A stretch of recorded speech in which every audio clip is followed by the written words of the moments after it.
Video like जरूर कर लीजिए और ऐसे वीडियो लगातार फ्री में पाने के लिए चैनल को तुरंत सब्सक्राइब कर लीजिए और बेल आइकन को जरूर टैप कर लीजिए ताकि आगे भी सारे वीडियो आपको मिलते रहे। यूट्यूब में फॉलो करते हैं तो प्लीज ये वाला फ्री टेलीग्राम चैनल जरूर ज्वाइन कर लीजिएगा। सारे नोटिफिकेशन सारे अपडेट यहीं पे आते हैं, ध्यान रखिए। नमस्कार दोस्तों, स्वागत है आप सभी का ऑनलाइन एग्जाम प्रिपरेशन पर which is the part of study for civil services. दोस्तों आज के वीडियो में हम पढ़ेंगे पॉलिटी का एक इंपॉर्टेंट टॉपिक जिसमें हम देखेंगे विभिन्न पदों की आयु सीमा। ठीक है, और वो किस आर्टिकल में दी गई है संविधान के अंतर्गत, ये देखने वाले हैं। ये एग्जाम में जरूर पूछा ही जाता है, ये प्रश्न एग्जाम में हर एक एग्जाम में पूछे जाते हैं। जैसे आपसे सर्वोच्च न्यायालय के न्यायाधीश की आयु पूछ लेंगे, किनकी आयु सीमा कितनी होती है, न्यूनतम आयु सीमा, अधिकतम आयु सीमा। ठीक है, ये प्रश्न लगातार हर एग्जाम में पूछे जाते हैं। तो आज हम इस टॉपिक को कवर करने वाले हैं। ये आपके सारे एग्जाम के लिए इंपॉर्टेंट है, चाहे आप यूपीपीएससी का प्रीलिम्स देने वाले हैं, या फिर आप आरओ का एग्जाम देने वाले हैं, या फिर आप बीईओ का एग्ज़ाम देने वाले हैं। अभी इनकी वैकेंसी आने वाली है। और अगर आप पीईटी की प्रिपरेशन भी कर रहे हैं, UP triple S C PET, तो उसके लिए भी ये टॉपिक इंपॉर्टेंट हो जाता है। तो चलिए स्टार्ट करते हैं। सबसे पहले बात करते हैं राष्ट्रपति पद के चुनाव के लिए न्यूनतम आयु कितनी होती है। तो यहाँ पर हम देख रहे हैं भारतीय संविधान में महत्वपूर्ण पदों पर नियुक्ति के लिए न्यूनतम और अधिकतम आयु सीमाएं। क्लियर है। अब यहाँ पर एक एक करके हम सारे पदों की देखेंगे। राष्ट्रपति के लिए कितनी है, तो राष्ट्रपति के चुनाव के लिए न्यूनतम आयु होती है 35 वर्ष, और ये दी गई है आर्टिकल 58 में, अनुच्छेद 58(1)(b) के अंतर्गत इसकी बात की गई है। इसके बाद उपराष्ट्रपति के बारे में जाने तो उपराष्ट्रपति की भी 35 वर्ष ही होती है, और अनुच्छेद 66(3)(b) के अंतर्गत ये दिया गया है। राज्यपाल के लिए न्यूनतम आयु कितनी होती है, ये भी 35 वर्ष होती है। तो केंद्र में राष्ट्रपति देश का सर्वोच्च पद होता है, राष्ट्रपति। इसके बाद राज्यपाल राज्य में होता है। ठीक है, तो 35 राज्यपाल की है, 35 राष्ट्रपति की है, और उपराष्ट्रपति की भी 35 ही है। क्लियर है, ये न्यूनतम आयु है। इसके बाद सांसद के रूप में चुनाव के लिए न्यूनतम आयु कितनी होती है। अगर कोई व्यक्ति सांसद बनना चाहता है लोकसभा में, ठीक है, तो उसकी न्यूनतम आयु कितनी होती है, तो लोकसभा के लिए याद रखना है 25 वर्ष है। आर्टिकल 84(b) में ये दिया गया है। विधायक के रूप में चुनाव की न्यूनतम आयु भी 25 वर्ष ही है, अनुच्छेद 173(b) में दिया गया है। लेकिन अगर राज्यसभा का कोई सांसद बनना चाहता है तो उसके लिए न्यूनतम आयु कितनी हो जाएगी, 30 वर्ष हो जाएगी। क्लियर है, याद रखना है लोकसभा में 25 वर्ष न्यूनतम आयु है, और जो राज्यसभा होती है आपकी, राज्यसभा के लिए 30 वर्ष न्यूनतम आयु है। इसमें कन्फ्यूज़ नहीं होना है, अलग अलग है दोनों के लिए। राज्यसभा की न्यूनतम आयु हो जाएगी सांसद बनने की 30 वर्ष, अनुच्छेद 84(b) में ये दिया गया है। इसके बाद एमएलसी के रूप में चुनाव के रूप में न्यूनतम आयु कितनी होती है, तो ये हो जाती है 30 वर्ष हो जाती है, अनुच्छेद 173(b) के अंतर्गत ये दिया गया है। सर्वोच्च न्यायालय के न्यायाधीश के रूप में नियुक्ति के लिए ऊपरी आयु सीमा कितनी होती है, तो ये 65 वर्ष होती है, 124(2) में ये दिया गया है। संघ आयोग के सदस्य के रूप में नियुक्ति के लिए ऊपरी आयु सीमा कितनी होती है, 65 वर्ष होती है, 316(2) में दिया गया है। उच्च न्यायालय के न्यायाधीश के रूप में नियुक्ति के लिए ऊपरी आयु सीमा कितनी होती है, 62 वर्ष होती है। ऊपरी आयु सीमा यानी कि अधिकतम आयु सीमा, ठीक है ना, तो अधिकतम इतने वर्ष तक ये बन सकते हैं। इसके बाद अगर कोई 66 वर्ष का है तो वो नहीं बन पाएगा, ये बात कही गई है। तो सर्वोच्च न्यायालय के लिए 65 वर्ष है, उच्च न्यायालय के लिए 62 वर्ष है। ये दोनों चीज़ याद रखनी है, एग्जाम में सबसे ज़्यादा यही प्रश्न पूछे गए हैं, सर्वोच्च न्यायालय और उच्च न्यायालय के। इसके बाद अगर राज्य के आयोग के सदस्य की बात करें तो ये 62 है, और केंद्र के संघ लोक सेवा आयोग के सदस्य की नियुक्ति की आयु सीमा कितनी है, 65 वर्ष है। एक पंचायत के सदस्य के रूप में चुनाव के लिए न्यूनतम आयु कितनी होती है। चूंकि अभी इलेक्शन आने वाले हैं तो इन प्रश्नों को याद रखना है, ये एग्जाम में पूछे जाने की संभावना है। तो एक पंचायत के सदस्य के रूप में अगर किसी को पंचायत का सदस्य बनना है तो 21 वर्ष न्यूनतम आयु होती है। ठीक है, आर्टिकल 243(f)(1)(a) में ये दिया गया है। इसके बाद नगर पालिका के सदस्य के रूप में चुनाव की न्यूनतम आयु कितनी होती है, तो ये भी 21 वर्ष होती है। आर्टिकल 243(b)(1)(a) में ये दिया गया है। अब यहाँ पर ये तीन चार जो चीज़ें हैं इनको ज़्यादा याद रखना है। जैसे कि एक कारखाने में रोजगार के लिए न्यूनतम आयु, बहुत बार ये प्रश्न पूछ चुके हैं, 14 वर्ष होती है। आर्टिकल 24, आर्टिकल भी बहुत इंपॉर्टेंट है। मतदाता के रूप में यानी कि अगर आप वोटर्स हैं तो मतदाता के रूप में पंजीयन के लिए न्यूनतम आयु कितनी है, 18 वर्ष हो जाती है। यानी कि अगर आप 18 साल के हो गए हैं तो आप वोट दे सकते हैं, आप मतदान कर सकते हैं। ठीक है, ये तो आप सबको पता ही होगा। आर्टिकल 326 ये कहता है, और अभी चुनाव आने ही वाले हैं तो आप सब जो भी 18 वर्ष के हो गए हैं तो उनको जो है मतदान देने मिल जाएगा, वोटिंग करने मिल जाएगी। इसके बाद अगला है जिस आयु के बीच शिक्षा को मौलिक अधिकार बनाया गया, तो शिक्षा का मौलिक अधिकार 6 से 14 वर्ष तक के बच्चों के लिए है। जो 6 से 14 वर्ष तक के बच्चे हैं उनको शिक्षा उनका क्या है, फंडामेंटल राइट है, मौलिक अधिकार है, उनको शिक्षा मिलनी ही चाहिए। अनुच्छेद 21A ये कहता है। क्लियर है। तो इनके आर्टिकल भी बहुत इंपॉर्टेंट है। ये मतदाता वाला 326 और कारखाने में रोजगार की न्यूनतम आयु सीमा 14 वर्ष। ठीक है, 14 वर्ष से कम उम्र के बच्चों को कारखाने में नहीं लगाया जा सकता। क्लियर है। अगर इतने कम बच्चों को, इतने 14 वर्ष से कम आयु के बच्चों को अगर कारखाने में काम करते हुए देखा पाया गया तो जुर्माना है, सजा है, ये सारी चीज़ें फिर प्रावधान किया गया उसके अनुसार। तो ये कुछ आयु सीमाएं हैं जिनको याद रखना है, जो एग्जाम में बार बार पूछी जाती हैं। इसके बाद कुछ और इंपॉर्टेंट फैक्ट है जिनको हम देखने वाले हैं। भारतीय संविधान की महत्वपूर्ण समय सीमाएं। समय सीमाएं माना जैसे कि संसद के सत्रों के बीच का समय कितना होना चाहिए। ठीक है, तो कुछ ऐसे पॉइंट है जो एग्जाम में अक्सर पूछे जाते हैं, पूछे ही जाते हैं। अगर आप प्रीवियस ईयर क्वेश्चन के सॉल्व करेंगे, PY की सॉल्व करेंगे किसी भी एग्जाम के, तो आपको पॉलिटी में ये प्रश्न देखने को जरूर मिलेंगे। तो चलिए आज हम इनको भी पढ़ लेते हैं। संसद या फिर राज्यसभा के 2 सत्रों के बीच अधिकतम अंतराल 6 महीने का होता है। कितना अंतराल, आपसे एग्जाम में प्रश्न पूछा जाएगा, लोकसभा के 2 सत्रों के बीच कितना अंतराल होना चाहिए, तो अधिकतम 6 अंतराल हो सकता है, 6 महीने का अंतराल हो सकता है। ठीक है, मैक्सिमम 6 महीने का अंतराल हो सकता है। एक अध्यादेश की अधिकतम वैधता, एक अध्यादेश जो आता है उसकी वैधता कितनी होती है, 6 महीने की होती है और 6 सप्ताह की होती है। संसद के दोनों सत्रों के सत्र में होने, संसद के दोनों जो सदन है, 2 सदन कौन सा, यानी कि लोकसभा और राज्यसभा, दोनों सदन सत्र में होने के बाद 6 सप्ताह के बाद एक अध्यादेश समाप्त हो जाता है। अगर संसद के दोनों सदन सत्र में है तो उसके 6 सप्ताह के बाद अध्यादेश समाप्त हो जाएगा।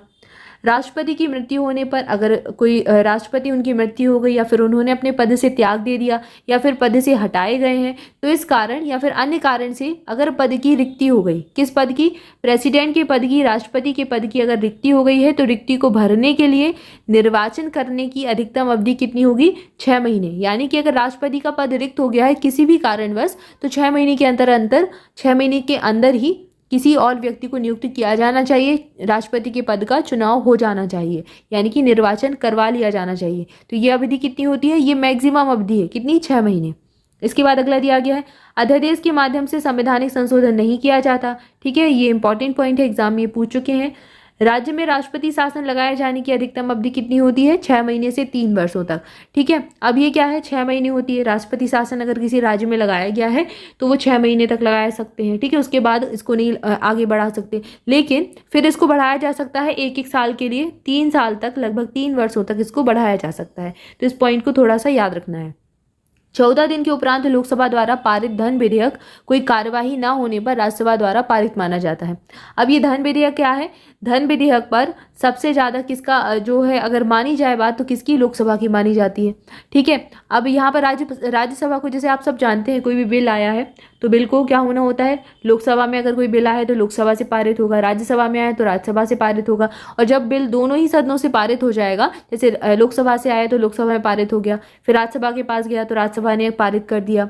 ठीक है, इसके बाद क्या होगा, राष्ट्रपति के पास जाएगा, राष्ट्रपति उस पर सिग्नेचर कर देंगे। राष्ट्रपति को अगर सिग्नेचर नहीं करना है तो वो रोक के रख लेंगे, वापस कर देंगे उसको बिल को देखने के लिए। तो ये सारी एक प्रोसेस होती है बिल का अधिनियम बनने तक। देखो, कोई बिल आता है, फिर बिल वो क्या है, एक्ट बन जाता है, और एक्ट जब राष्ट्रपति का साइन हो जाते हैं, राष्ट्रपति के साइन हो जाते हैं बिल पर, तो वो अधिनियम लागू हो जाता है, अधिनियम बन जाता है। ठीक है ना, ये एक प्रोसेस होती है। तो धन विधेयक, अब इसमें भी कई सारे विधेयक के प्रकार होते हैं, अलग अलग प्रकार के विधेयक होते हैं, तो सबको अलग अलग शक्तियाँ होती हैं। लेकिन धन विधेयक के मामले में क्या होता है, ठीक है, जो मनी बिल होता है, धन विधेयक होता है, वो क्या होता है, धन विधेयक में सबसे ज़्यादा अधिकार लोकसभा के पास होता है। लोकसभा अगर धन विधेयक राज्यसभा के पास भेजती है तो राज्यसभा को 14 दिन के अंदर इसे पारित करना ही होता है। अगर राज्यसभा इसे पारित नहीं करती है, राज्यसभा को कोई दिक्कत है, राज्यसभा इसे रोक के रख लेती है, तो माना जाता है, अगर 14 दिन की अवधि निकल गई तो माना जाता है कि राज्यसभा ने इसे पारित कर दिया। मतलब राज्यसभा इसमें कुछ कर ही नहीं सकती, ये सारा अधिकार किसके पास होता है, लोकसभा के पास होता है। तो ये धन विधेयक के सेंस में है, और ये प्रश्न बहुत बार एग्जाम पूछ चुका है, तो याद रखना है 14 दिन की अवधि ये होती है। क्लियर है। इसके बाद अगला तथ्य दिया गया है, राष्ट्रपति, उपराष्ट्रपति, राज्यपाल द्वारा पद ग्रहण की तारीख से पद पर बने रहने की अधिकतम आयु कितनी है, अधिकतम अवधि कितनी है, 5 वर्ष है। यानी कि राष्ट्रपति एक व्यक्ति है जिसको राष्ट्रपति बनाया गया है, कितने साल तक बन सकता है, 5 साल तक। उपराष्ट्रपति को कितने साल तक उपराष्ट्रपति बनाया जाता है, 5 साल तक। और राज्यपाल की भी ये सेम अवधि होती है, 5 साल की। ठीक है, फिर उनके चुनाव फिर से होते हैं। क्लियर है। इसके बाद लोकसभा, राज्य विधानमंडल की पहली अधिवेशन की नियत तारीख से विघटित होने की अवधि कितनी होती है, 5 वर्ष। ठीक है, हर 5 साल में लोकसभा के और राज्य विधानमंडल के चुनाव होते हैं, आप सब जानते ही हैं। आपात की घोषणा प्रवर्तन के दौरान अधिकतम 1 साल में एक बार के लिए लोकसभा और राज्य विधानमंडल की अवधि बढ़ाई जा सकती है। अगर कोई आपातकाल आ गया है, कोई आपात की उद्घोषणा हो गई है, तो अधिकतम एक साल में एक बार इसकी अवधि आप बढ़ा भी सकते हैं।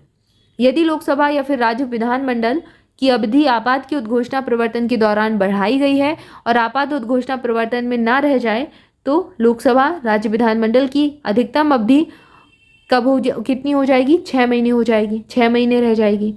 इसके बाद अगला कथन दिया गया है एक केंद्रीय, अच्छा ये थोड़ा सा इसमें क्या है, इसमें कंफ्यूज नहीं होना है, ठीक है। अगर लोकसभा राज्य विधानसभा की अवधि एक साल बढ़ाई जा सकती है आपात के प्रवर्तन के दौरान। अगर आपात हो गई, आपात की उद्घोषणा हो गई, तो उस समय उसी समय अगर चुनाव भी साल आ गया तो चुनाव हो नहीं पाएंगे, क्योंकि आपातकाल लग चुका है, आपात आ गया है, तो उस समय क्या हो जाएगा, इस एक साल की अवधि बढ़ जाएगी। लेकिन अगर क्या हो जाएगा कि जो बढ़ाई गई अवधि है और आपात की उद्घोषणा प्रवर्तन में ना रहे, मतलब आपातकाल हट जाए, तो ये अवधि कितनी हो जाएगी? 6 महीने हो जाएगी। मतलब फिर एक साल नहीं, फिर 6 महीने तक रहेगी। अगला कथन दिया गया है एक केंद्रीय मंत्री, राज्य मंत्री, ये बहुत इंपॉर्टेंट है, एग्जाम में ये बहुत बार पूछा गया है। तो एक केंद्रीय मंत्री है, सेंट्रल मिनिस्टर, राज्य के मंत्री हैं, राज्य विधानमंडल के सदस्य हैं, ये बिना अपने पद पर अधिकतम 6 महीने बने रह सकते हैं, ठीक है। अगर इनका चुनाव हुआ है, अगर ये नियुक्त हुए हैं, तो अगर इन्होंने अपने पद की शपथ नहीं ली है या फिर अपने पद पर नियुक्त हुए, चुनाव हो चुका है, तो ये अपने पद पर अधिकतम 6 महीने तक रह सकते हैं, अगर ये किसी सदन के सदस्य नहीं है। सदन मतलब लोकसभा और राज्यसभा, और राज्य में क्या आ जाएगा? विधानमंडल और विधान परिषद, ठीक है। तो कोई भी अगर मंत्री है, किसी को मंत्री बना दिया है, ठीक है, किसी को भी, जैसे कि आप स्मृति ईरानी देखते हैं, किसी को भी आपने मंत्री बना दिया, स्मृति ईरानी को कोई भी मंत्री बना दिया, या फिर कोई भी प्रतिभाशाली व्यक्ति है, मान लीजिए कि अमिताभ बच्चन है, इनको किसी भी पद, किसी का कोई भी पद दे दिया सरकार ने, ठीक है, इनके प्रभुत्व को देखते हुए, इनकी जो ये फेमस है, प्रसिद्धि को देखते हुए कोई पद दे दिया सरकार ने, कोई मंत्री पद दे दिया राज्य में या फिर केंद्र में। तो अगर केंद्र में इनको कोई पद दे दिया है, तो इनके लिए आवश्यक क्या है? ये उस पद पर 6 महीने तक तो रह सकते हैं, अधिकतम 6 महीने पर रह सकते हैं। लेकिन अगर 6 महीने से ज़्यादा इनको पद पर रहना है, तो इनके लिए आवश्यक है या तो ये लोकसभा के सदस्य बन जाए या राज्यसभा के सदस्य बन जाए, ठीक है। राज्य में अगर बात है, तो राज्य में या तो विधानमंडल के सदस्य बन जाए, और जिन राज्यों में विधान परिषद है तो विधान परिषद के बन जाए। क्लियर है? तो ये एक पूरा प्रोसेस होता है, ये एक नियम होता है जिसको फॉलो करना होता है। तो अधिकतम अगर 6 महीने के अंदर वो किसी भी सदन के सदस्य नहीं बनते हैं, तो उनको पद से हटा दिया जाता है। क्लियर है? तो ये सारी चीज़ों को याद रखना, एग्जाम में ये पूछ चुके हैं। अगला तथ्य दिया गया है आपातकाल के दौरान लोकसभा की अवधि को 1 वर्ष के अंतराल के लिए क्रमिक रूप से बढ़ाया जा सकता है, लेकिन आपातकाल की स्थिति को रद्द करने के बाद 6 महीने से अधिक नहीं, ठीक है। अगर आपातकाल चल रहा है, मान लो 1 साल आपातकाल चला, 1 साल में 1 साल के लिए लोकसभा विधानसभा के कार्यकाल को बढ़ा दिया। इसके बाद अगर आपातकाल लंबा चल रहा है तो 1 साल के लिए और बढ़ा देंगे, फिर और बढ़ा देंगे, तो ऐसे बढ़ा सकते हैं। लेकिन अगर आपातकाल खत्म हो गया है तो ये 6 महीने से ज़्यादा नहीं चलेगा, 6 महीने के बाद उस लोकसभा को भंग करना पड़ेगा, यानी कि फिर से चुनाव होंगे। अगला कथन दिया गया है संसद के किसी भी सदन के सदस्य की अनुज्ञा के बिना अनुपस्थित होने की अधिकतम अवधि कितनी है? 60 दिन। यानी कि अगर आपने सूचना नहीं दी है तो आप 60 दिन से ज़्यादा अब्सेंट नहीं रह सकते। ये संसद के सदस्यों के लिए नियम है, ठीक है। संसद का कोई सदस्य है तो 60 दिन तक वो बिना सूचना दिए अनुपस्थित रह सकता है, लेकिन 60 दिन से ज़्यादा अनुपस्थित नहीं रह सकता। जिसके उपरांत उसके स्थान की उसका जो स्थान है रिक्त घोषित कर दिया जाएगा। अगर 60 दिन से ज़्यादा की अवधि हो गई है तो क्या हो जाएगा? उस पद को रिक्त माना जाएगा।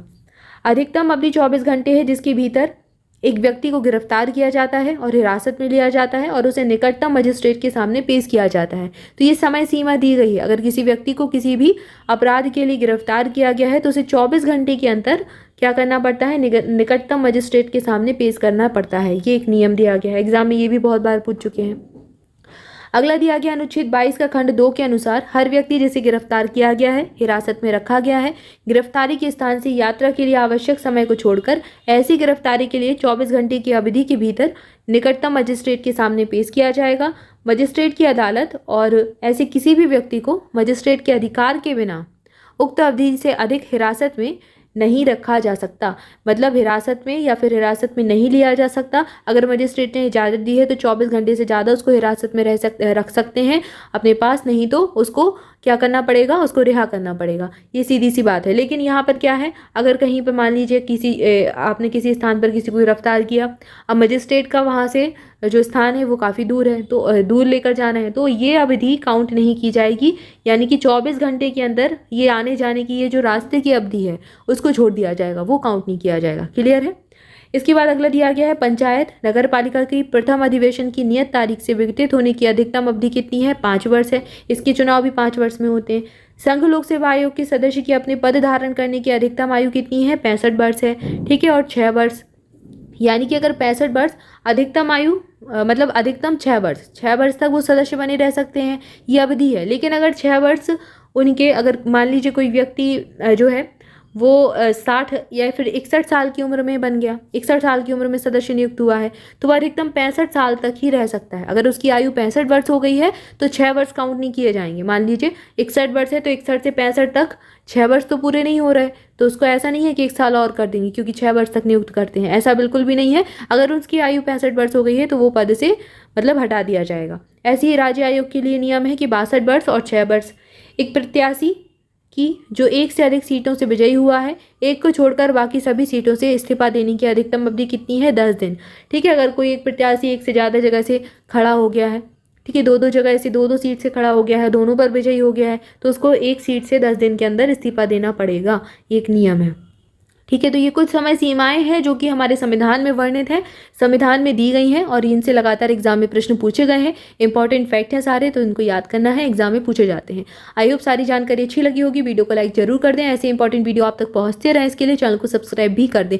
मोर अपडेट के लिए आप टेलीग्राम ग्रुप ज्वाइन कर सकते हैं, लिंक आपको डिस्क्रिप्शन में मिल जाएगी। इसके अलावा स्टडी फॉर सिविल सर्विसेज के किसी भी पेड ग्रुप से जुड़ना चाहते हैं तो डिस्क्रिप्शन को फॉलो कर सकते हैं। Thank you for watching this video. Thank you.